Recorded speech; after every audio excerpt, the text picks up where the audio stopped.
All right, so we are recording. So I'm going to put back up my screen.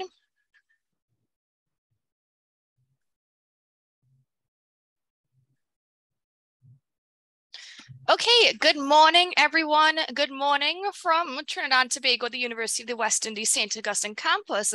And good evening to everyone joining us in India. So quite a big time difference we are working on today, but we are very determined to have this collaboration, and we are going to make these time differences work for both regions.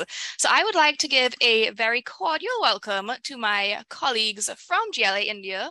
I must say thank you very much for reaching out to us here at the University of the West Indies for starting this partnership, and we are very excited to kick off our partnership with today's webinar, where we will be looking at Introduction to the Caribbean Legal Systems and the Indian Legal System. So how today's format is going to work is that I am going to start off with the introduction to the Caribbean legal systems. Then I'm going to hand over to my colleagues, and they're going to teach us, and myself included, about the Indian legal system, which I'm very excited to learn about because I have no knowledge of the Indian legal system. And then we're going to have a half-an-hour discussion on both systems. We'll be able to talk about the similarities, the differences, and take questions from the audience as well. So if you have any questions during the presentations, I'd ask that if you could hold it to the discussion section so we can make sure we move smoothly along with the time that we have today. So thank you very much to everyone who is attending, and hello to anyone who may be watching this on YouTube later on. So I'm going to cover the Caribbean legal systems. And as I said, we're going to have 1 hour presentation. So I'll be speaking for 30 minutes, my colleagues 30 minutes, and then 30 minutes of discussion. Now, this is a map of the world, obviously only one side of it, but you can see those little green areas are the Caribbean region, the Caribbean basin. So we are located within the Americas. So that is North America to the top of us, South America to the bottom, Central America to the left.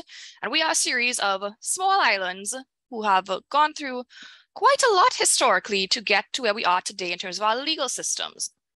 So to talk about the Caribbean legal systems, I cannot explain Caribbean legal systems without explaining our history of colonization.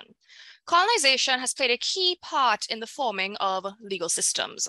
So if you look at this video to the right, you will see as the time goes by, there are different colonial rulers in the region. So while the Caribbean was predominantly ruled by Spain initially, many countries changed hands over time. And in fact, coming down to the end of colonization, it was England that held many of the countries. Now, Spain, of course, has a civil legal system. England, as we know, has the common law legal system. So this is very significant for the different countries in the region in terms of which legal systems were at play, which types of influences were at play. And it's important to note as well that when the colonial powers came into the Caribbean, there were indigenous people living within the region who would have had their own systems in place. However, we are all familiar with the history of colonialism. The genocide of indigenous people meant that nothing was really retained of what system they would have been originally using. So this genocide takes place, and then we have different influences coming in with different legal systems and countries changing hands as the battles for these territories continues. So very useful video showing different countries becoming independent, different countries still remaining under colonial rule. Now, as I mentioned, there was a lot of change in powers over time. So most of the region was initially colonized by Spain and then France, but the UK then became the ruling imperialist. And this is significant because we had different powers with different types of legal systems coming into these countries. Now, what happened when a country would change hands is that the whole legal system wouldn't necessarily be overhauled. The colonial rulers would only really change as much law as was necessary to them.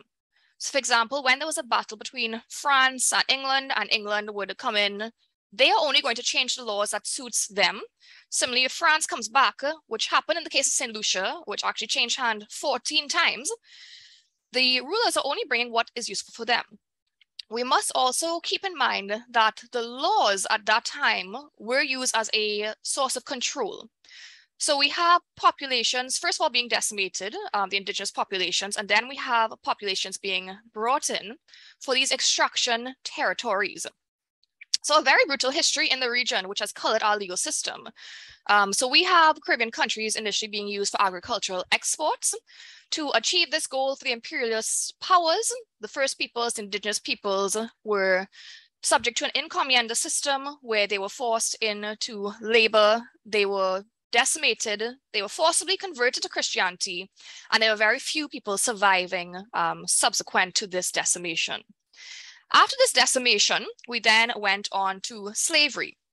So the triangle of trade took place where ships would come from Africa, bringing enslaved people to work in the Caribbean region. And then the exports are going back to the colonial powers.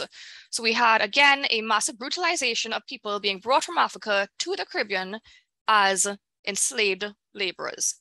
The slave trade in the English-speaking Caribbean was abolished in 1807. Now, these dates differ depending on which country you are looking at, but in the English-speaking Caribbean, 1807, and the slavery itself was abolished in 1834. Recognizing that slavery was coming to an end and a new source of labor was needed, there was a turn to Chinese indentureship. Chinese indentureship actually started in 1806 in anticipation of the end of slavery, and it was fully established in 1853. It only went up to 1866, however, after which time there was a turn to Indian indentureship. So Trinidad and Tobago in particular would have gone through all these phases, being one of the larger colonies with a very thriving sugar industry. Other countries have also gone through this, but the extent of forced labor differed among the different ethnic groups that were brought into the country. So the last type of forced labor, well, indentureship, some aspects were forced, all of it was brutal.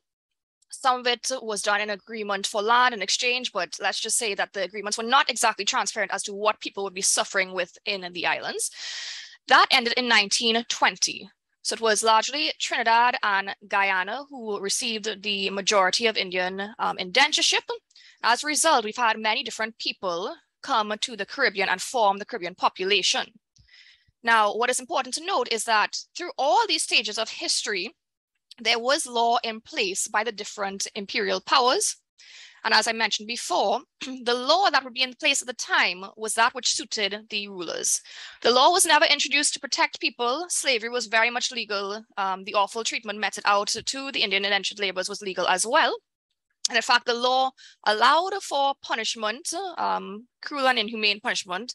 The law facilitated compensation for slave owners if they killed one of their slaves. So there was no justice being delivered to the populations which are subject to these colonial powers. So we have this history of colonialism and law only being used as a source of oppression, and law only being recognized to the extent that it was necessary. Now, after this long history, we're moving into independence. Many of you may be aware of the Haitian Revolution.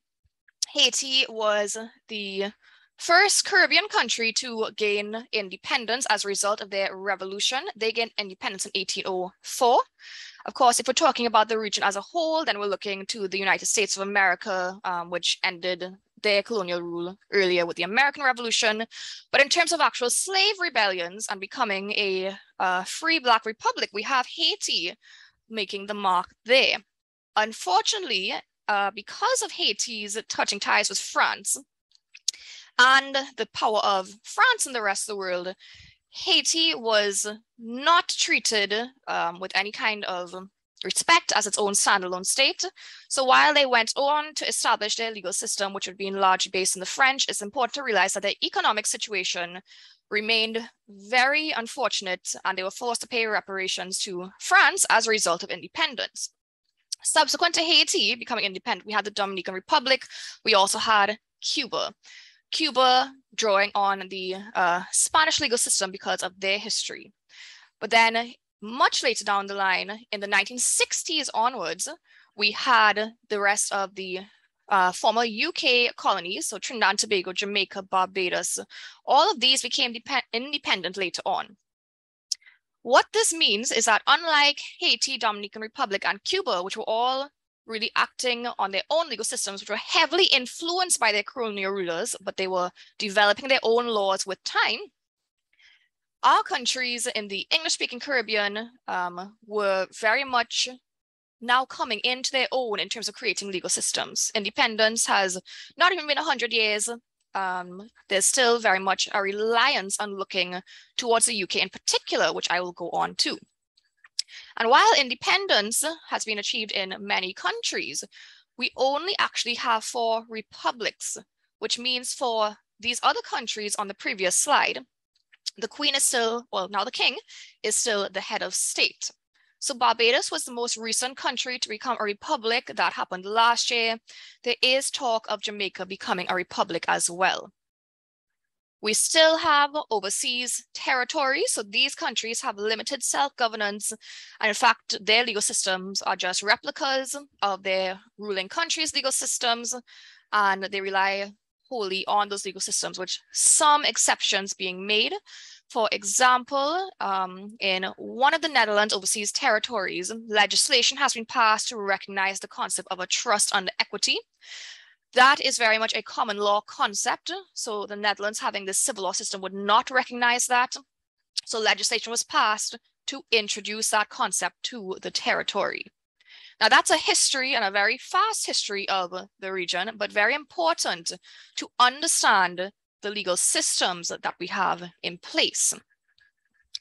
So keeping in mind that a lot of the region ended up being under the English control prior to independence, we need to think, what are the features of the UK common law system?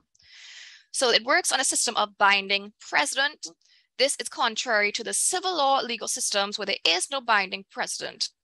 What this means is that in the common law systems, there is a hierarchy of courts. And if a higher court comes to a decision on a principle of law, that principle then must be applied in the courts below it. So a system of binding precedent, whereas in civil systems, they do not rely on precedent. They are not bound by previous decisions. They might choose to use previous decisions in order to guide their reasoning, but they are not bounded. So that's a huge difference between the common law system and the civil law system. And again, keep in mind, historically, both the common law and civil law systems would have been in place at different times through history as countries were changing hands. So in the common law system, we have this incremental development of a judge-made law. We also have the recognition of equity, which gives us the trust instrument, a unique method of holding property for another. And there's no written constitution. Now, this is an interesting point because, in fact, upon independence, Caribbean countries adopted written constitutions. This is a departure from the common law system because a key feature is that there is no written constitution. So in adopting written constitutions, there was a shift away, an attempt to create this own indigenous jurisprudence within the different countries as they gained independence. However, within the constitution of many countries, there are something called savings law clauses. The extent to which law is saved differs depending on which constitution you're looking at. But the effect of a savings law clause is that it would have kept in force any law that was in existence before independence. This had a significant impact on human rights because there was an assumption that human rights guaranteed within that constitution were in fact already protected under previous legislation. This was problematic in initial interpretations because, historically speaking, that would not have been an accurate representation of what was happening in the region. Now, these savings clauses are becoming less relevant. Some of them are time limited as to how long they could apply. And the courts are also taking a greater handle on the type of interpretation they can give to the Constitution, recognizing that the Constitution is meant to be the supreme law. And despite the existence of savings clauses, there is an obligation to protect the human rights within this Constitution. Many countries now operate wholly on a common law system with this unique feature of including a written constitution, which is different from what the UK would use.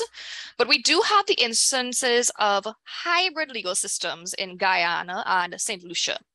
Now, Guyana historically was ruled by both the British and the Dutch. So 2 different types of legal systems. We have civil law and we have common law.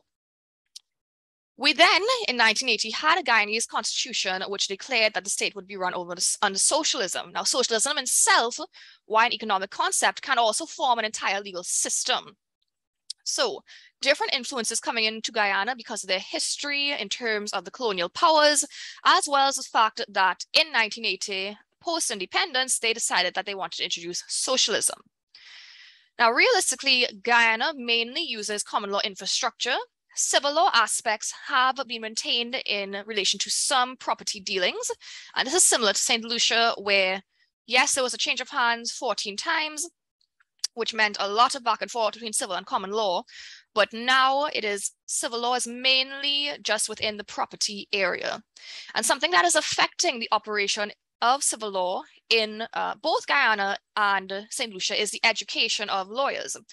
So if you are St. Lucian and you come, to example, to UWI, we are teaching largely the common law tradition, which means it's difficult to preserve the civil law tradition in that sense because of the education that is being received. That being said, as to whether there's a desire to preserve those elements would have to be put to the people of the country as to how they think the legal system should be running. But it is interesting that Guyana and St. Lucia had this history, which has resulted in a system that can be described as hybrid. Although it should be noted that the hybridity, particularly in St. Lucia and now also in Guyana, is being eroded in favor of a predominant common law system.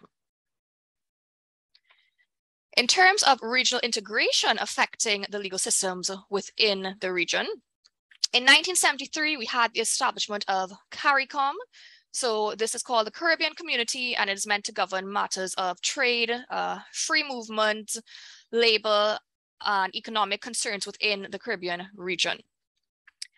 We then subsequently had the Caribbean Court of Justice established in 2001.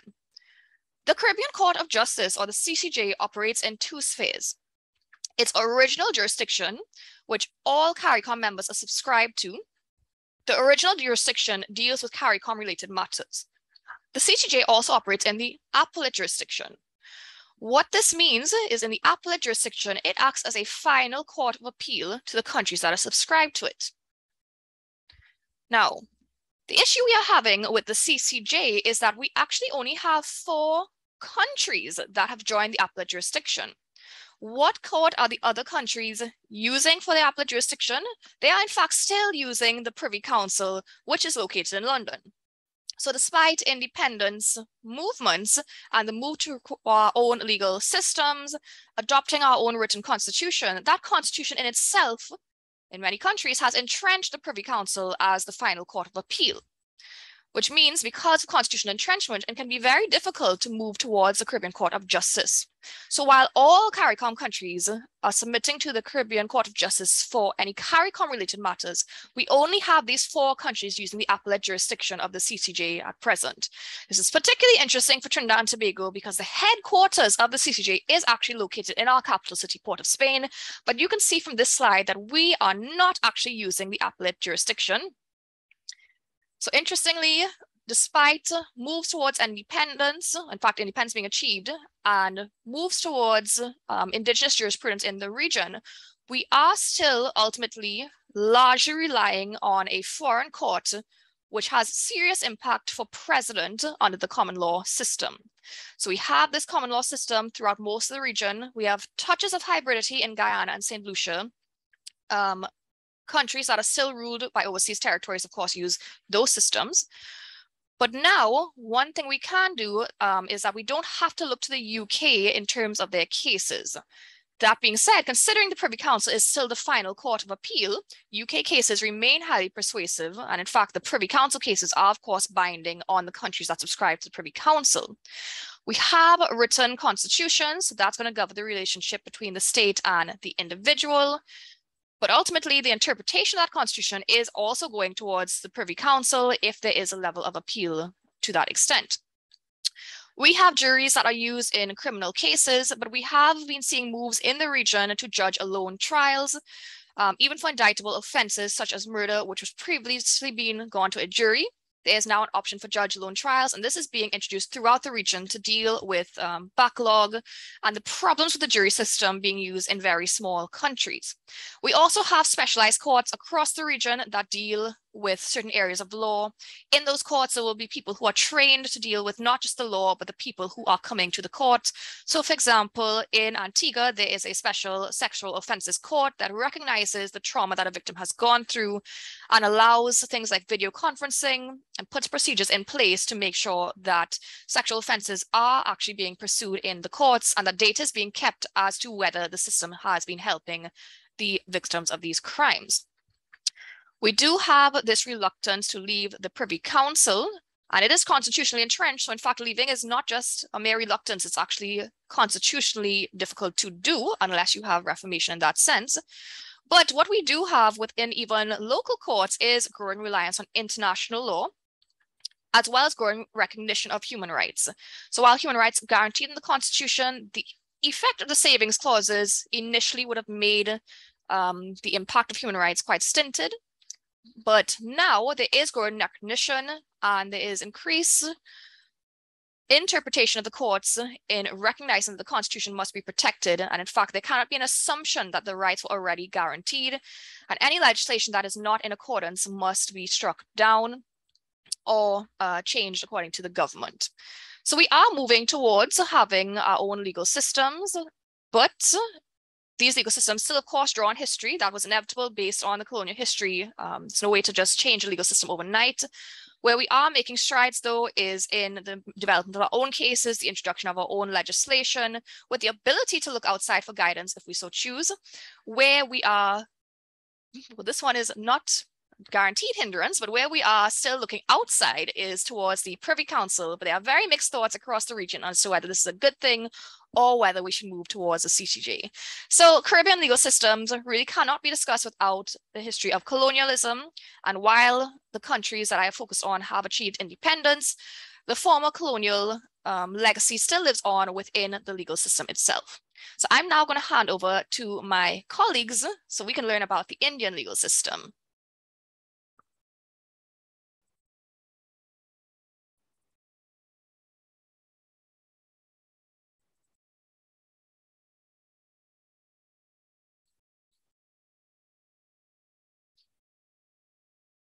I think my colleagues may have lost connection. Oh wait, no, I'm seeing one of my colleagues just got back on.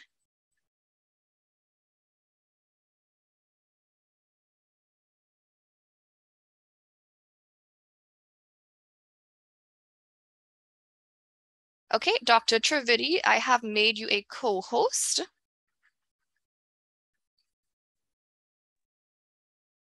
Yeah. Thank you, Professor. Okay, Thank great. you. Because of network glitches, we are not able to join the meeting. I requested you from email. Oh, sorry, I was giving the presentation, so I did not see. But I think for any future conversation, I would like to have your number, please. Okay, sure. After the meeting. Let's see. No problem. Yeah. Okay, so I'm going to hand it over to you now.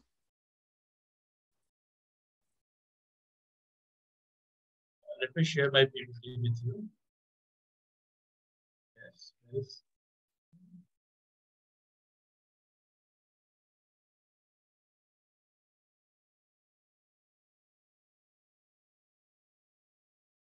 Just a second.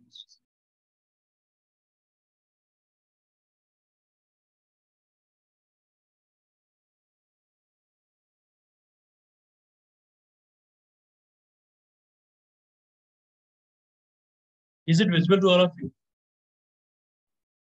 Yes, it is visible. Yeah. Actually, this is very good initiative we have taken for the collaboration, and I have prepared my PPT. And it is not possible for any law student, law teacher, for any colleague to inculcate all the programs and all the relevant provisions of any legal system from ancient to modern time. That's why we have confined our discussion regarding the modern legal system. We are not going to discuss from ancient time. It will take much time. In half an hour, we are going to discuss the relevant provisions, what has been incorporated in Indian legal system. That is why, just a second, minimize it. Actually, Indian law refers to a system of law which operates in India, definitely, and it is largely based on English common system. At as India has been ruled by the Britishers, and no doubt the same provision has been incorporated, and most of the provision was taken from the common law system, and various acts introduced by the Britishers are still a fit in modified form today. Now the question is that Indian Constitution was drafted and enforced in 1950 only, and the law which were in existence from earlier time, and that were made applicable through the constitutional provision by special Article 372 and Clause 1. From there, and these all the provisions which were existing earlier get validity and enforced through the mechanism of the Constitution. As we know, the Constitution is the grand norm of supreme law of the land. Okay, grand norm, supreme law of the land. So all the law has to get validity from the constitutional provisions. That is why, and much of the contemporary pro-Indian laws showed substantial European and American influences because we have been ruled by the Britishers at that point of time. Next one. Yeah.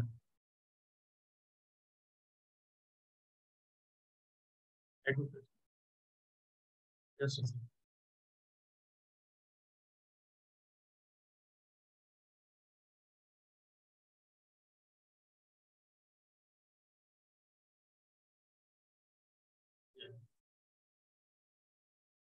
Yeah. And ancient life, you see the ancient law, it represented a very distinct tradition of law. It was not that there was no any legal system which was prevalent at that point in time.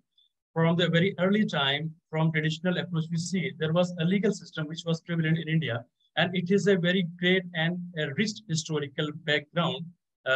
For example, if you see the Arthashastra, which was dating back 400 BC, and the Manusmriti from 100 AD, and were influential treaties in the India, and it was really a compilation of the code of conduct, which was prevalent at that point of time. For the as we know, there was no any difference between the religion and the law. In this regard, Manusmriti and Arthashastra played a very significant role for the human conduct, for the external human conduct that was prevalent. And Manu's central philosophy was tolerance and pluralism, and that still is prevalent and found in the Indian legal system across. It was very much part of the Southeast Asia also. And as far as the sources of law is concerned here, we can cite the primary sources of law is the enactments passed by the Indian Parliament or the state legislature. Still, they are the base source and the primary source which are being followed by the all the courts established in India after the enactment of the constitutional law. And the president and the governor have limited power to issue ordinances. Definitely, they are having the power, having the same force and the same validity as any enactment passed by the parliament or by the state legislature in a certain situation, or we can say in contingencies arising in country. And now we will talk about the constitutional law of India or Constitution of India, which came into existence on 56th of January 1950, and we celebrate it as a Republic Day since 1950, and declare that India to be a sovereign, socialist, democratic republic, assuring to its citizens of justice, social, economic, and political freedom. This particular phrase has been incorporated in the preamble attached to the Constitution, and preamble is very much part of the Constitution, and India is considered or is sovereign nation and socialist, democratic, where adult franchise is given, and republic, the state, the head of the state is always elected by indirect method, and president is the head of the state, and at the same time assuring to its citizen justice, not only social but also economic and political. This justice, economic and political, is assurance through the mechanism or through the incorporation of the fundamental rights and the directive principle of the state policy. Fundamental rights are known as the political rights, or we can say the first generation rights. First generation right, and for the betterment of the weaker section of the society, and what is expected on the part of the state for the betterment and upliftment of the society, the state is obliged to take some positive action for the betterment, that is known as the second generation right, in the name of socio and economic development of the state, socio-economic development of the weaker section of society, and socio-economic planning has also played a very crucial role for this. At the same time, it is very pertinent to mention here at this juncture and it is the longest written constitution throughout the world of any independent nation in the world. For example, I can cite here 395 articles are there, which is divided in further. There are 12 schedules, and as well as numerous amendments for a total 1,017 117369 words in the English language version. And recently, more than 100 amendment has been done under the Constitution. Why such a huge amendment has taken place? Because law has to keep pace with the changing need of the society, and the Constitution has to be a living document so as to subserve the basic needs, requirements, legal system, government organization, and the relationship with the different government organization, and the relationship between the government and the citizen as well. And this is what I was talking about, the framework of the Constitution, as I have discussed already. And the next very important aspect of the Constitution is the which has been guaranteed in the form of the fundamental rights. And some of the important facets which has been guaranteed are equality before law, freedom from discrimination on the grounds of religion, race, caste, sex, or place of birth.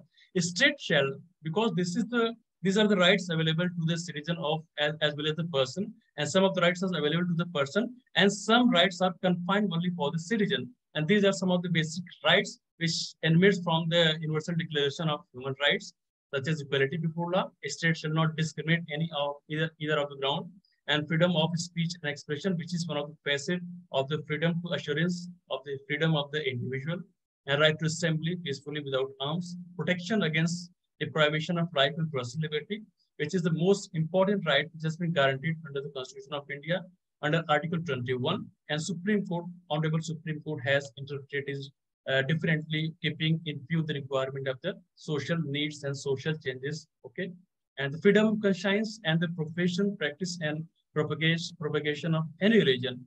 This particular right has been given more. We can say the most weak rights which has been guaranteed by the state, because India is a secular state and the state does not propagate any kind of religion. The state has taken a very indifferent approach regarding the assurance of the religion, and this right has been guaranteed to the citizen of this country, India.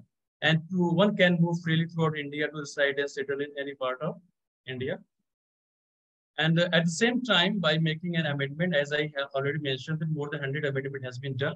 In 1977, an amendment was made, and certain provisions in the name of the fundamental duties and incorporated, because talking about the right is useless unless citizen understood the fundamental duties, what they are expected to do for the nation, for themselves, or for the society at the same time. Okay.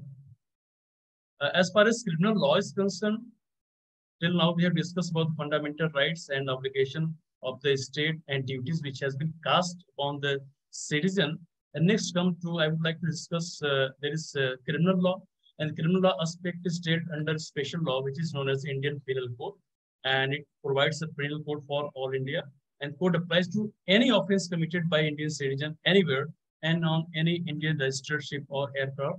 And Indian Penal Code comes into force in 1862 at the time when the British were ruling this country, and the same law is also applicable, and it gets validity from the very special provision which has been endrafted under the Constitution of India.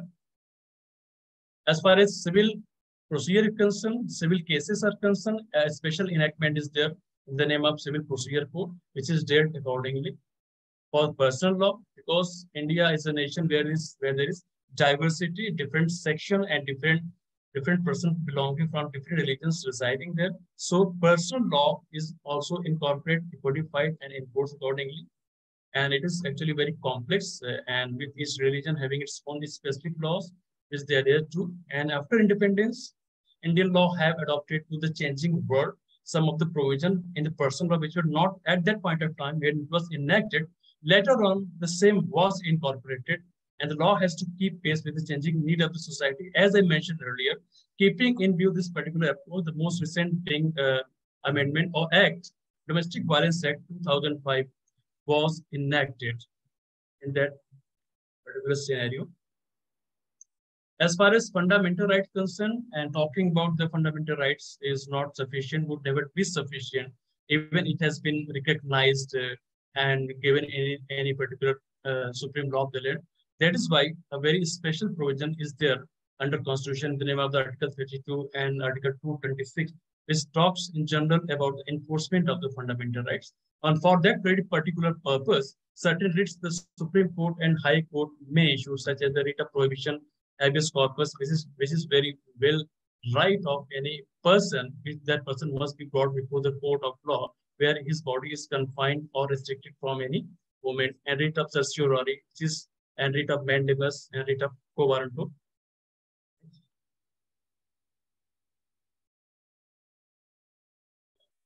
As far as the Indian judicial system is concerned, in India, a very integrated approach has been adopted.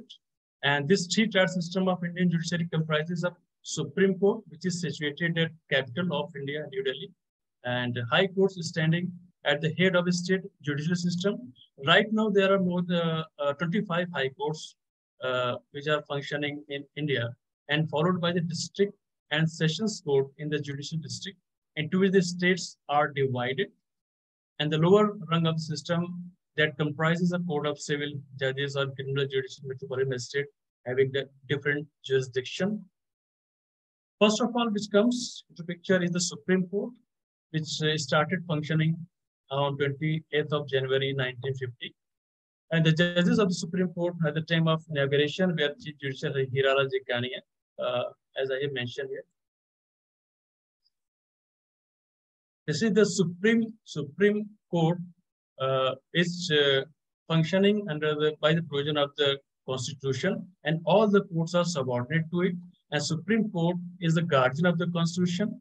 All the enactment or any law which is made in the contravention of the fundamental right, or if there is any inconsistency between the different provisions of the Constitution, the Supreme Court will have the power to invalidate that particular provision or that particular enactment.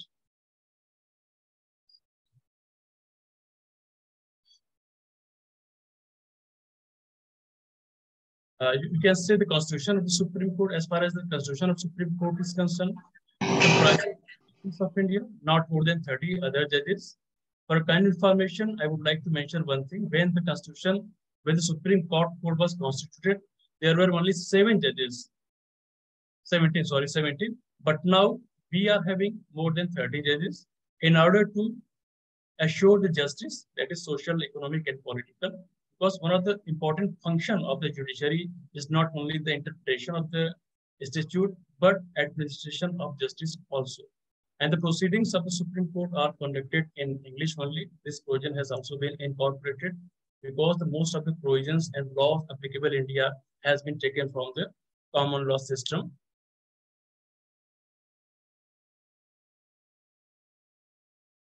And some of the important facets of the Supreme Court you can see here: a single and integrated judicial system, and the Constitution establishes the single integrated judicial system for the whole of India. The Supreme Court of India is the highest court of the country, and below it are the high courts and at the state level, and other court, those who are subordinate to the high court work under the high court definitely. And Supreme Court controls and runs the judicial administration of India.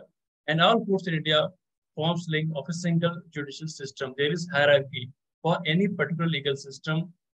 What is important that there must be a very strengthened legal system, a very strong hierarchy is there, starting from the Supreme Court to the lower court.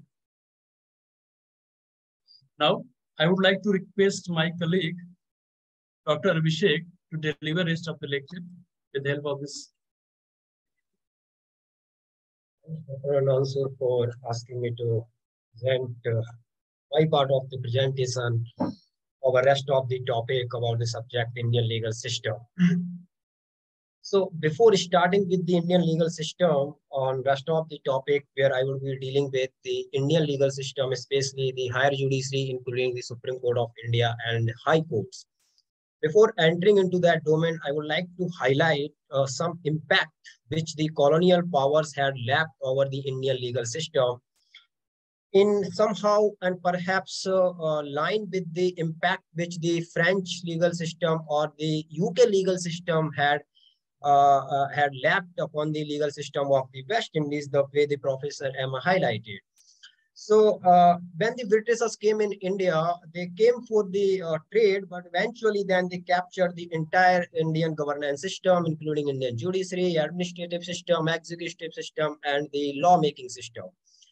And they actually dominated, prevailed over entire governance system in India in order to pursue their inherent vested economic interest. So basically, they were the imperialists who ruined the Indian economy to the largest extent with the help of using law as a tool of perpetuating their economic interest. And the way they used the law as a tool in order to perpetuate their economic interest is very quite interesting. I would like to just highlight few examples that how the Britishers used the law as a tool to perpetuate their inherent vested interest while exploited the Indian economy and disturbed the already well-settled Indian judicial and administrative system. For instance, the Britishers, when they came, their judicial system with the help of the Privy Council, which was the highest court in India during the colonial time, the Privy Council. They came up with the concept of justice, equity, and good conscience. Now, this is a very funny concept, which Indian courts still do follow in order to fill the gap where the statute provisions are lacking in order to address some social issues.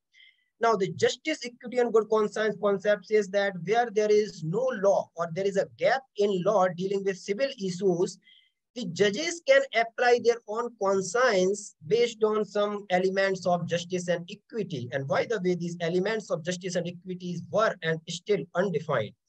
So they use this concept of justice, equity, and good conscience in order to exercise their arbitrary discretionary power to dominate the judicial decisions. So that was the one way. And thereafter, and meanwhile, they also enacted several other laws like the law relating to sedition, the law relating to defamation, which are fortunately or unfortunately still prevalent law in Indian legal system.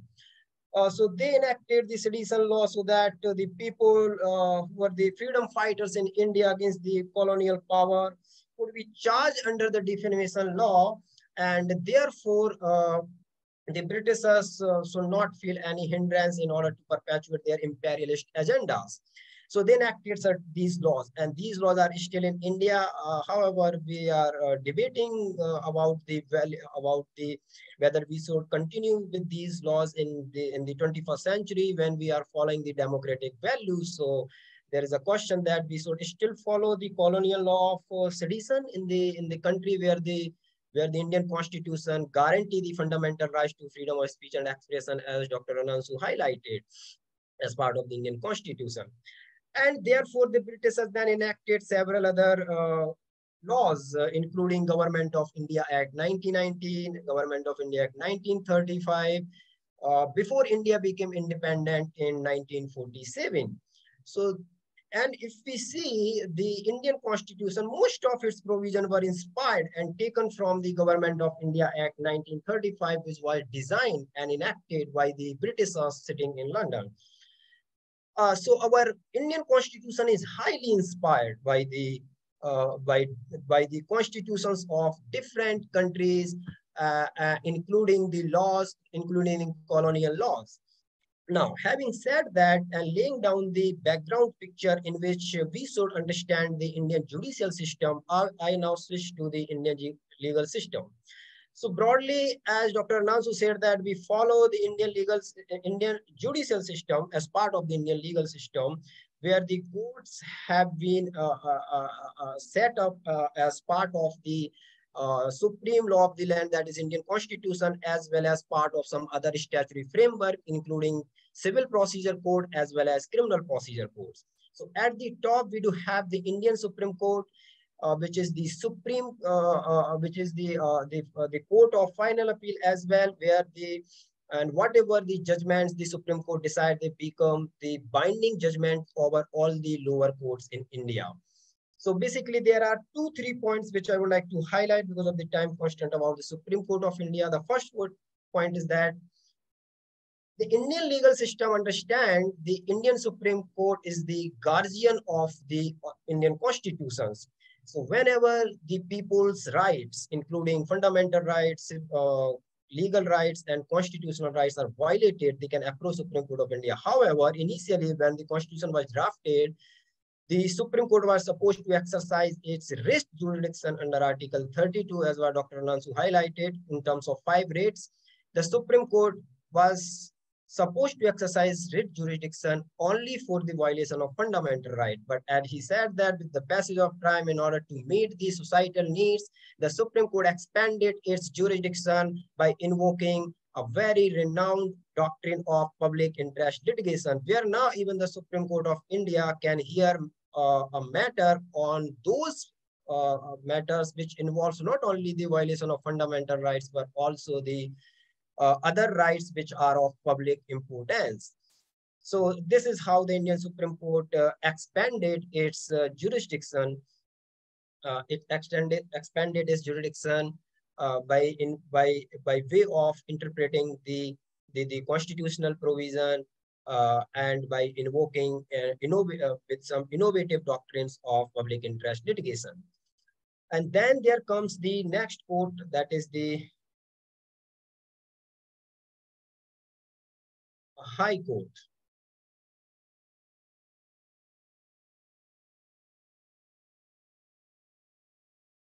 Yeah, so we do have high courts in almost every state. We do have around 29 states in India. India follow a kind of quasi-federal system, which is quasi-federal in the sense that the center has more power, while state can also exercise certain power as those listed under the under the Constitution of India, under Schedule 7 and list of the 3 list of this Schedule 7. So High Court is set up in almost every state where the High Courts, whereas the High Courts have been given the power of adjudication on 2 matters broadly. The one is that where the violation of fundamental right take place, the High Court can exercise jurisdiction under Article 226. And secondly, where there happen to be a violation of constitutional right or other rights, the High Court can again exercise jurisdiction. In nutshell, the jurisdiction of High Court is broader than the Supreme Court because Supreme Court has got much more power under the original Constitution as far as this jurisdiction is concerned. But now if you see the practice of High Court and Supreme Court, I think the practice suggests that even the Supreme Court can exercise its jurisdiction on almost all those matters upon which the High Courts were originally supposed to exercise their jurisdiction. There is one fantastic article in our Constitution of India, that is Article, I think, 124, which talks about the complete justice. The Supreme Court of India has on several occasions invoked this Article 124 of Indian Constitution, which talks about the complete justice, and has exercised jurisdiction over those matters which were completely unknown or unfamiliar with the fundamental rights in order to do complete justice to the victims. And Supreme Court do so mostly in those cases where the human rights, violation of human rights are at the issue and stake. And then thereafter High Courts, we do have the hierarchy of lower courts. In lower courts, we have the lower court at 2 stages. One is at the district level, and another is at the subdivisional level. So basically, the third hierarchy in the hierarchy of this court system, we have the third court system, that is the subordinate court, who exercise original jurisdiction in civil and criminal cases. So if there happen any act of criminal offenses or the civil wrongs, in those cases, our subordinate court can exercise jurisdiction. And in subordinate courts, again, the courts are divided in hierarchy into 2 categories. One is the category of civil nature, and another is the category of criminal nature, wherein both the categories of the court deals with the cases of different nature, that is the civil and criminal respectively.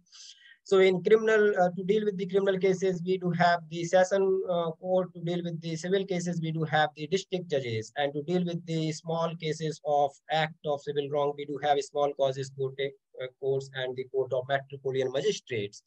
Again, this hierarchy is a little bit complicated. I would not like to go into that complications. Otherwise, it will take more time, which we don't have right now. Now, I would like to quickly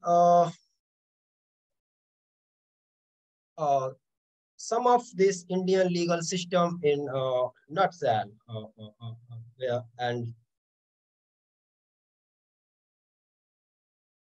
yeah, so where we do stand, where our Indian judicial system stand in the world of globalization and in the world where most of the country like India do follow the democratic values, a value system which is based on democracy, which is based on rule of law, which is based on those value system which the India pursue and which the constitutional drafter envisioned. In light of these contexts, that our Indian judiciary is trending, is approaching toward facilitating the smooth functioning of the Indian judicial and system and Indian justice delivery system with the help of making the Indian courts highly computerized. And that is why after that we saw that what this COVID-19 had left the impact on all of us. And we saw that after this lockdown and Corona, our Indian judiciary started functioning online with the help of this computer. So the computerization of the courts have been taking place very fast post-COVID experience. So therefore, now most of the high courts they also run online.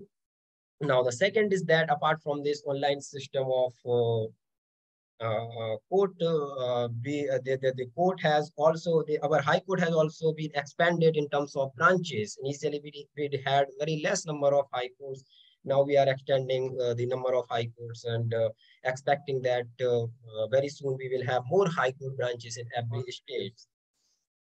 And yeah, so unlike the many branches of high courts in one state, we don't have any branch of the Supreme Courts. We have only one branch of one Supreme Court, that is in New Delhi. So let's hopefully that we would have more branches of the Supreme Court in future as the necessity requires, because India is a big country, is the more than 1.3 billion population.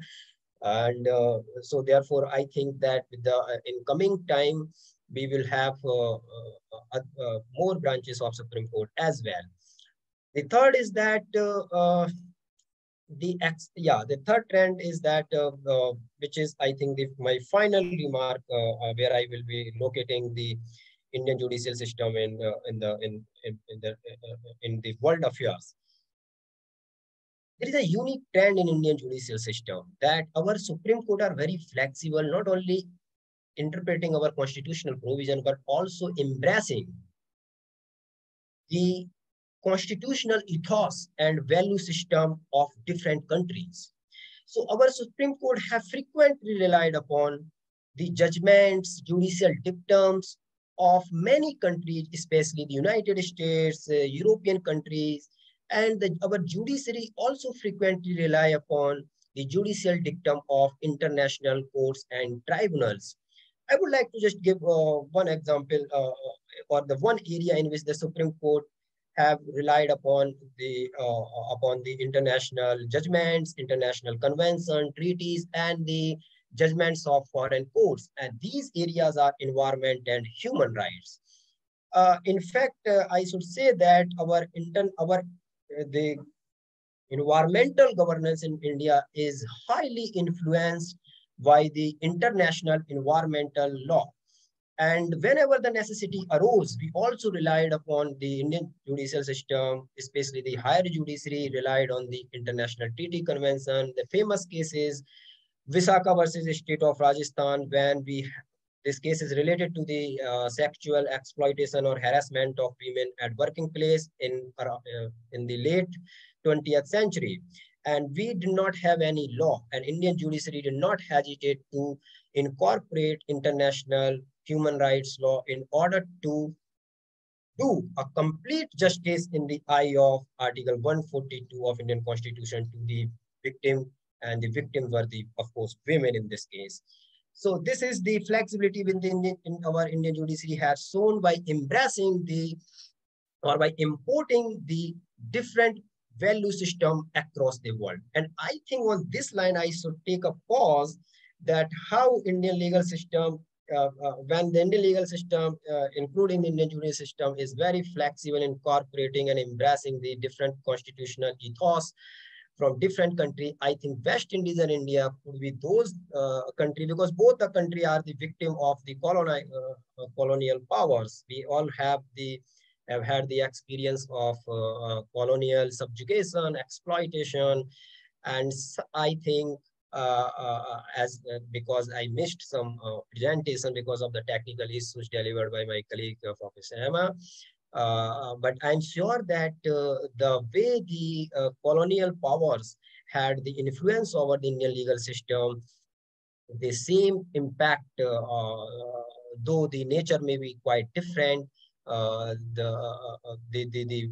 Spanish colonial power, French colonial power, and the Britain colonial power had impacted the West Indies legal system. Having said that, I think I would like to take a pause and would like to hand over the mic to Professor Dr. Arunanshu. Thank you. Thank you, dear Abishek. Really, it was very fantastic lecture on this particular point from all of us. Really. Hello, am I audible? Thank you very much for that. That was very interesting. And I want to open the floor to questions. I actually also have some questions of my own. So anybody who wants to ask a question, you can feel free to raise your hand or you can type it in the chat and I will monitor the chat. But I actually do have some questions because it was very interesting for me considering similar colonial history. But I thought the fact that you all had, of course, you had a legal system in place before this and that the religion was really equated to the law before this change in, well, the colonial history came in. You were talking about the personal law and how there would be different personal law for different religions. And you said there was a change recently with the introduction of the Domestic Violence Act in 2005. I was wondering if you could expand on the significance of that.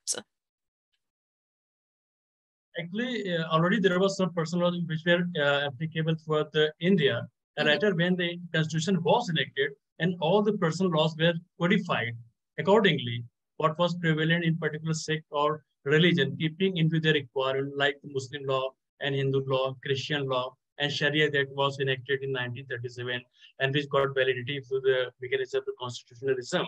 And later on, what happened? Because the law has to keep pace with the changing needs of society, certain provisions were incorporated. For example, in the Hindu law, for example, there was no any such provision in ancient Hindu law for the divorce. Two persons were forever. You cannot divorce a woman, or women cannot leave a man. They have to stay.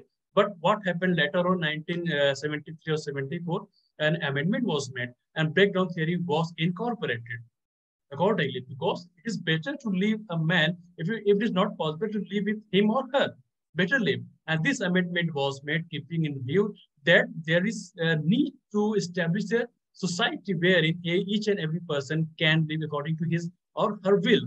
In the same way, certain provisions were incorporated and the same was amended. If you see the Muslim law, right now agitation is continued regarding the right of divorce, talaq.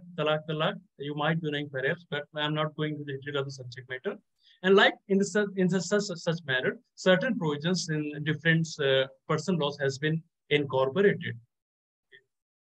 Very interesting. Okay, this has been very eye-opening for me. I honestly learned so much. I do have another question. So you have your own Supreme Court, as you would have heard in my lecture, although there were some technical difficulties. Many Caribbean countries are still using the Privy Council as the final court of appeal. In fact, there are only 4 countries that have actually adopted the Privy Council as the final court of appeal.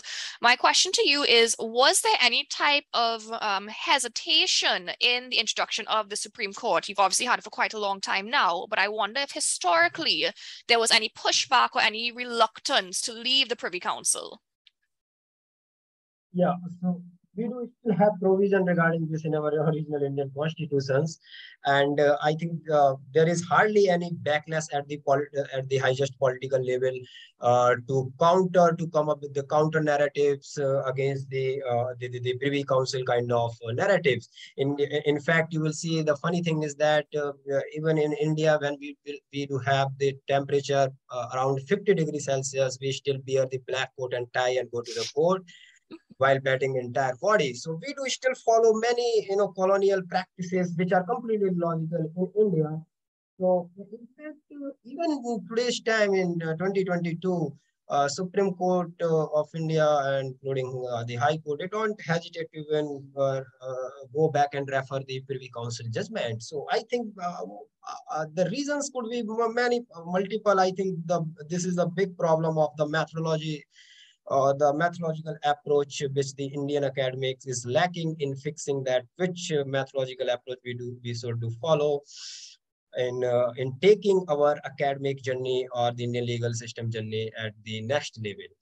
So we still do follow this, and there is hardly any backlash against this Privy Council. One thing I would like to add at this juncture, that certain judgment which has been pronounced by the Privy Council is still being followed unless they are overruled. For example, if you see the law of contract and the contractual obligation regarding the position of the minor, it's still a decision which was given by the Privy Council at that point of time in 1903. It still is prevalent, is binding on the court of law. We have to abide by it. Okay, very interesting. Wow. Okay. Yeah. Okay. So I saw that the appointment of judges for your Supreme Court is done by the President of India, and I was wondering if this can ever lead to any type of political influence in the way the judges are selected, and if there's any ever kind of issues that might arise there. Yeah, so for the selection of judges, as far as the Supreme Court judges and High Court judges are concerned, we do follow a collegium system. A system which is completely unknown, unfamiliar, alien to our original constitution. If you see our original constitution, we have the provisions where the executive has interference in the selection of the judges. I'm talking about the original constitution. But the Supreme Court of India came up with the very unknown doctrine of this doctrine of collegium doctrine or collegium system, I think in 1991 or 1998 in two judgments, there's a famous two judgments. And the Supreme Court completely excluded any role of executive in the selection. And in this collegium system, the judges of the Supreme Court, senior judges of the Supreme Court, appoint the judges of the Supreme Court. And the judges of the Supreme Court appoint the judges of the High Court without any. And of course, they appointed means they actually they recommend certain names of the judges to the executive, and then the finally executive, the President of India, has the final say. But if you see substantially, then these are the judges of the Supreme Court, senior most judges. In collegium system, we do have the Chief Justice of India and 4 other senior most judges. So our collegium consists of 5 judges, including Chief Justice of India and 4 other senior most judges, who recommend the names of the judge to be appointed as the judge of the Supreme Court to the President, and then the President takes the final call. This is how the process of the selection we do follow.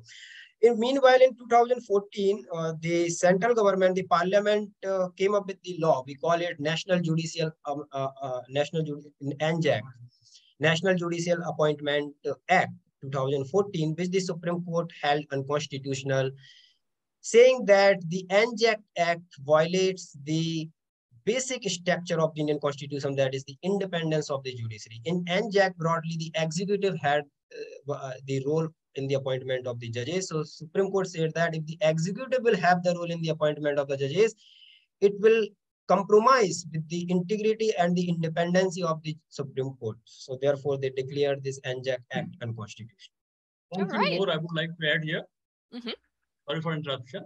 In 1958, a committee was constituted and which suggested the appointment of the judges must not be based on collegium, rather should be based on the merit of the judges.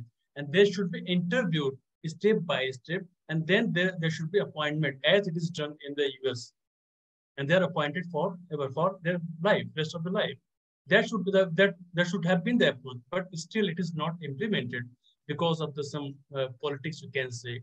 What is important is that there should be self-introspection if you are appointed as a judge of the Supreme Court, I think.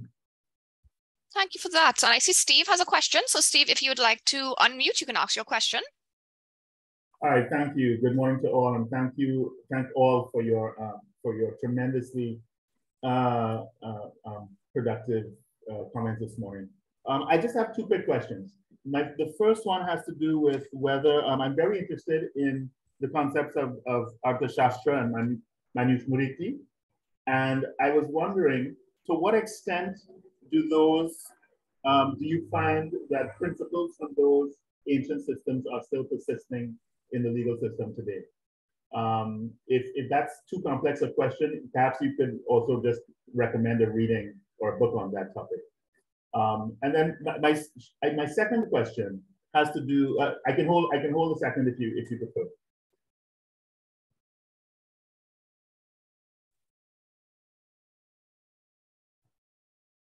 Hello? There is only, I think, one question. Right. Okay. Do you want me to ask the second one now? Yeah, please. Okay. Right. The second question has to do with the justice and equity principle that you spoke about, that's used to fill the gaps in existing law. I wasn't clear of the name that you used to describe it, but I suppose if you're speaking about what's in Article 142, I think you had said earlier 124, but I know you mean 142 of the Constitution with respect to complete justice. My question had to do with whether, do you find that the content or the equitable, the way that the concept of the equitable jurisdiction has been fleshed out in the use of Article 142, do you find that that has come from several areas of the law, or perhaps in employment law? In the Trinidad and Tobago context, much of the work on equitable jurisdiction has come out of our specialized labor court, and what's called the industrial court here in Trinidad and Tobago. And I was wondering, did you find in India that the development of the concept of the equitable jurisdiction has come from the Supreme Court, or has it also come from other specialized courts? Thank you. Yeah, so we have two questions. One is relating to that how our Indian legal system has the element of the ancient legal system, especially the Arthashastra. Of course, before when India became a colony of Britishers, we had the different legal system depending upon which political setup we were following. For example, just before the Britishers came, we had the Islamic rule or the Mughal rule in India for around more than 200 years. So at that time, when India was, most of the part of today's India, or most of its provinces were under the control of Mughal rules, where they were following some Islamic injunctions. So, and before the Islamic rule, India was highly divided into different provinces. I think when India became independent in 1947, we had more than 500 provincial states. 500 provincial states means more than 500 different states, and following the different under the different kingdoms were broadly following a legal system which was highly inspired by the dharma system. We call it dharma system. The dharma system is a system which follows the dictums of natural law philosophy ingrained in Hinduism or Hindu legal system. So, of course, Arthashastra is part of that broader dharma system, wherein our Indian legal system was divided into several categories based on those dictums, those philosophies, or those value systems which were ingrained in our natural law philosophy of Hinduism. Or we can say that something which came from the god, a kind of natural philosophy the Britishers used to follow during the time of Renaissance. So that was the, but still, yeah, if you say that how much impact the ancient Indian legal system had or right now have upon the Indian legal system, I should say that yes, it does have impact. But I think the impact is more symbolic rather than substantial. It is symbolic. For instance, I would like to give just one example to understand this impact. India is a secular country, and our original constitution did not mention this word secular. It came much after in 1976 by way of an amendment, and thereafter it was included in our Indian constitution. But the fact that the word secular was not part of our original constitution does not that mean that India was not secular. The understanding of secularism is in India is not the same understanding which the European countries understand, especially the France and other countries. Our understanding of the secularism means giving equal respect to all religion, actually highly influenced by our dharma system, as we believe in the Vasudev Kutumbhava, wherein we believe that all human race, all human beings across the globe, across the planet are equal and are equal not only in the eye of law, but in the eye of God as well. So we are a one family. We are a one family. This is what we believe in. And if you see our Article 14, Article 21, which talks about equality before law, equal protection of law, and the guarantee of right to life and liberty, it is not only for citizens of India, it is for all persons, whether they are Indians or non-Indians. So these are some constitutional ethos which Indian constitutions inspire from our ancient philosophy of dharma. As far as second question is concerned, complete justice. Article 142 of Indian Constitution says that the Supreme Court has not a burden, but has this responsibility of providing complete justice to the victim. Now, this element of complete justice is not part of lex lata as what law should is, but actually it's a part of natural law philosophy. So basically, what is the general trend is that the Supreme Court decide issue while applying the written law of the land as it is passed by the Parliament of India, the supreme lawmaking body in India. Where the Supreme Court feel there are certain situations arises where the Supreme Court feels that either there is no law, or there is insufficient law, or there is some gaps in the law, some lacunas in the law because of emerging situation or because of the changing trends in the society. The Supreme Court, in order to fill that gap, either interpret that law liberally or try to import the law from different parts of the world, including international law, in order to do complete justice. This doctrine of complete justice actually gives the Supreme Court enough discretionary power to apply a law which is actually not written, or if it is written, to expand it to that extent where the Supreme Court can serve the justice. So complete justice means actually it is not defined. It is up to the Supreme Court how the Supreme Court apply this doctrine of complete justice based on its own.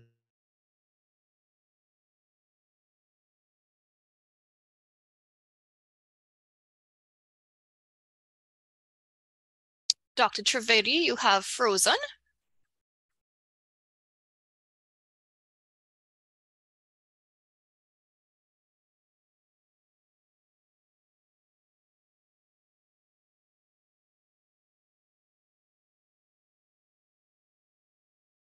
Okay, so I think my colleagues are just experiencing some technical difficulty. So Steve, I think they will rejoin and continue answering your question, which was a very interesting one.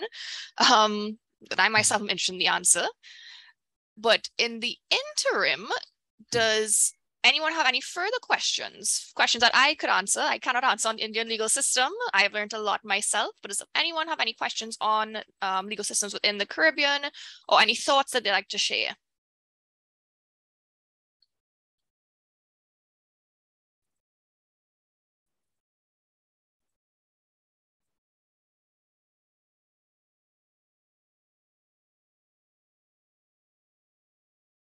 So I'm seeing there's quite a few people from India here, and I was wondering if you all had any Did you find anything surprising about the Caribbean legal systems?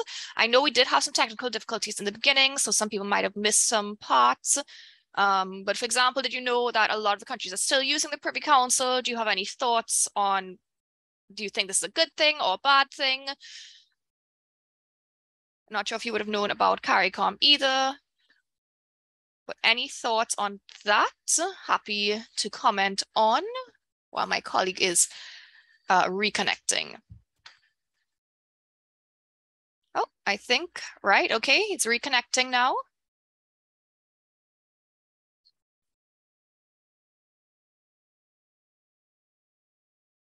Okay, Dr. Trivedi, I see you've reconnected. Can you test to see if I can hear you, please?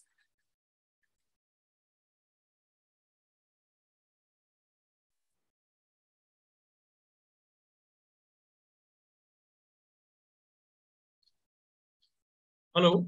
Yes, okay, great. So unfortunately you did freeze when you were giving your very interesting answer, but I'm going to turn it back over to you because I myself was enraptured with hearing your answer.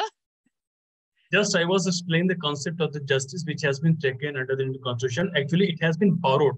As we are talking, as my colleague Dr. Abishek talked about the concept of natural justice. Any law which is devoid of natural justice or natural law cannot exist.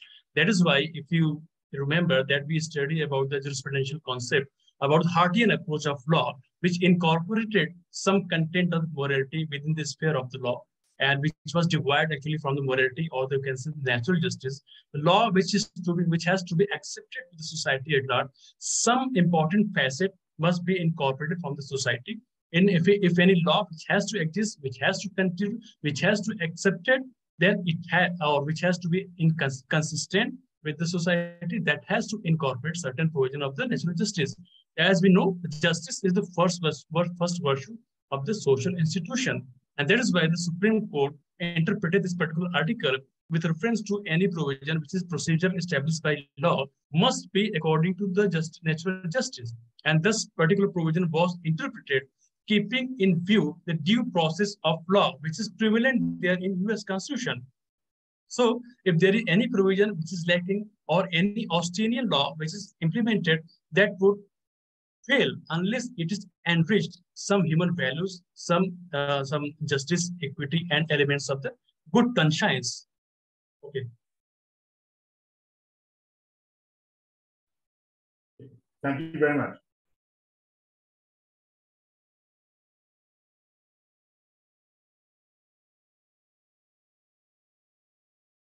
Okay, oh, sorry, you go ahead and then I'll ask another question. I have one question to Professor Emma. Yeah, so India was the colony of only Britishers, except some part of the India in Goa, which were the colony of Portuguese, which did not have any substantial impact upon the Indian legal system. But your country was colonized by more than one colonial power, the UK and Spanish. So how do you see that whether your legal system has been influenced by both the legal system of these two countries? So do you follow the mixed kind of hybrid legal system, or ultimately it had only the impact of Britishers significantly?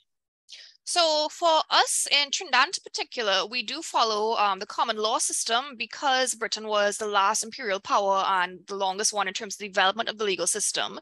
But in Guyana and St. Lucia, they are termed hybrid legal systems because they had quite a lot of civil influence, with the Guyana with the Dutch influence and St. Lucia with the French influence. But despite this, there is really kind of an erosion of the civil aspects of their legal systems. So it remains in some parts for property law, but it is largely being eroded for several reasons. One of those is the education of the lawyers. So for example, University of the West Indies, we focus on common law in our education. So in my course, Law and Legal Systems, you will learn about civil law, but in your other courses, criminal law, tort, contracts, for example, it's all taught under the common law system, which means if we have lawyers being educated in the system, there's further leaning towards a common law system. In Guyana as well, even though they have some preservation and the hybridity is still a term that is used, there really is a leaning towards common law. So despite the different rulers, where you'll find the impact is really more cultural than the legal system now. And that is because of the role the British played in most of the countries, or many of them at least, coming down towards independence. There are some cultural aspects, I would say, that remain from colonialism. So certain terms of language, certain names of places and whatnot would have been influenced by the different languages from the different colonizers. But in terms of the legal system, it is predominantly the common law system that we are using, with the exception being the written constitutions, of course, are not originally a common law feature, but you yourselves also experience this with your written constitution as well. We are being influenced now by international law, and I think that is playing a heavier role than it would have played originally. So I think similar to what you all have experienced in looking at different jurisdictions, our countries are also doing that. But of course, the main difference remains that most of our countries are still using the Privy Council as the final court of appeal, whereas you've had your Supreme Court established for quite a long time now. One thing, Emma, I would like to add at this juncture, whenever any law is drafted of any nation, of any particular state, the very spirit of the people must always be taken into consideration. If you read the historical approach to law, the development of the law, it is the evolutionary. Law develops like a language, habit, and their practices, religion, custom, uses must always be taken into consideration. It is not like that any particular legal system is imposed somewhere else, which may not be acceptable. If you see the German law where the colony code was being talked to be imposed, and that was opposed. Okay. Yeah, I think that's really important. And for us historically, pre-independence, we had issues in the legal system with recognition of different religious practices. For example, there were cases disputing whether Muslim marriage was recognized and whatnot. Yeah. And post-independence, laws had to be introduced to say, no, of course, this is recognized. We are a plural society, and we cannot just follow Christianity, which had a strong religious privilege due to the history, but there have been moves to recognize and give legal impact or effect to the different religious practices. So we do have different, for example, religious marriage acts that recognizes the rituals that would lead to a legal marriage. There have also been cases on, for example, wearing the hijab or wearing dreadlocks and different aspects associated with religion in different countries as well. So there definitely has been a move towards that. I think we still have colonial mindset in some ways, but I think we are moving forward in terms of recognizing that the laws must reflect the people of the country. And that is one of the reasons there's a tension as to, do we stay with the Privy Council or do we leave and go to the CCJ? And that's been an ongoing debate since 2001. So that's a very much still present debate. Right.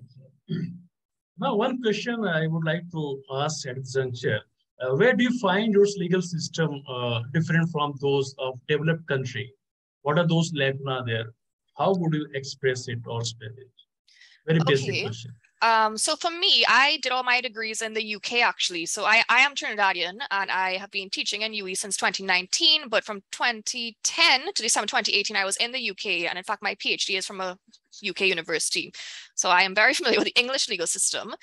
And due to my LLM, I also did some research in the US legal system and spent a few months in the US and whatnot. So the US legal system is one I cannot really comment on because I think it's very foreign and very alien to what we have here as well as the UK. But in terms of the UK legal system and the differences, I would say that there is, I guess, more resources devoted to the development and revision of laws in the UK, which makes sense in terms of the economic advantages which have derived from colonialism. So they are more on top of developing new laws and keeping up with technology. And I'm not saying that system is perfect either, because specifically in areas such as intellectual property, it's very hard to keep on top of the law, right? But they are, I think, with their law commission and whatnot, they have more resources just simply devoting to upgrading and updating laws, whereas we have more limited resources and our laws can be a bit archaic at times or need further refinement that we don't necessarily have, I suppose, the dedication, or not dedication, but ability to spend time on as perhaps we should. So I think because they have their law commission, at least in the UK, and they're always focusing on reviewing laws, their laws tend to be more updated and more advanced in certain ways. Often we do borrow from the UK in our laws. So for example, our Trademarks Act 2015, which was proclaimed in 2020, really does look towards the UK and the European development towards trademarks where non-traditional marks such as sound and color marks can be registered. So I would say if you want to think of our laws, not to offend any local people, you want to look at the UK laws and think 20 years before. That's the kind of timeline we are following. Not in all areas and due to several economic reasons, but it does tend to be like that. And what about you all? Because I mean, when you said you have a population of more than 1.3 billion people, it's funny because we have a population of about 1.3 million and Trinidad is one of the bigger Caribbean countries. So how does your legal system work to manage this many people across such a large landmass? Would you say that access to justice is something that is easy, or are there still problems? Keeping in note that you said that the Supreme Court is in New Delhi, I believe, and you're hoping for further branches of this. Yeah, of course, this is a challenging task. It's not easy that what is written in the black letter must be implemented as it is on the ground. Of course, this is not true for any country. So India is not an exception to that. I think the entire world is facing this compliance with an implementation of the legal norms. So of course, the law, as I believe in, is used as a tool to fulfill the societal needs. And the justice is that part of the societal needs in which the law is used.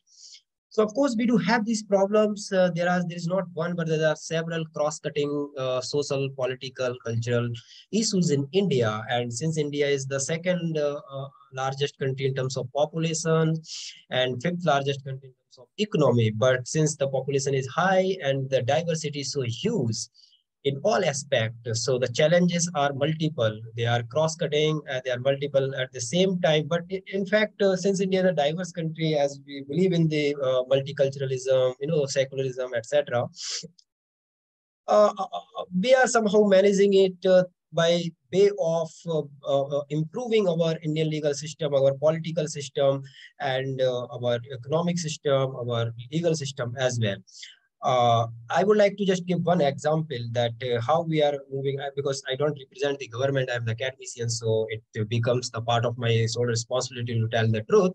The truth is that if you see the Human Index report of India, the international report, then we lack in many respects, though we believe in many ethos, many constitutional value system with the rule of law.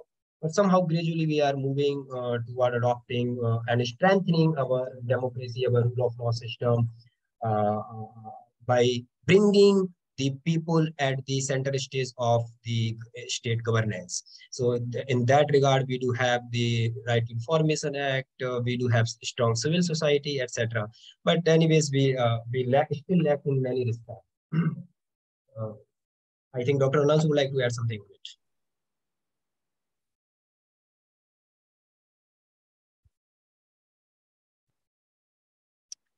Okay, so unfortunately, I believe we are experiencing technical difficulties. I am aware of the time, however, so I'd like to thank everyone for coming out today. This is just the first step in the relationship between the University of the West Indies, St. Augustine Faculty of Law, and GLA in India. Most grateful for them to reaching out for this partnership, and we do hope to have many exciting collaborations in the future. Steve, I do note your question in the chat. So what I'm going to do is I'm going to email it to my colleagues because I do think they might be having internet issues. And I will email you with a response. I believe I have your email address on our mailing list. So I'd like to say thank you very much for everyone for attending this morning. And I do hope that you will attend future events between our two universities. And I hope you found today's event very informative. So thank you very much.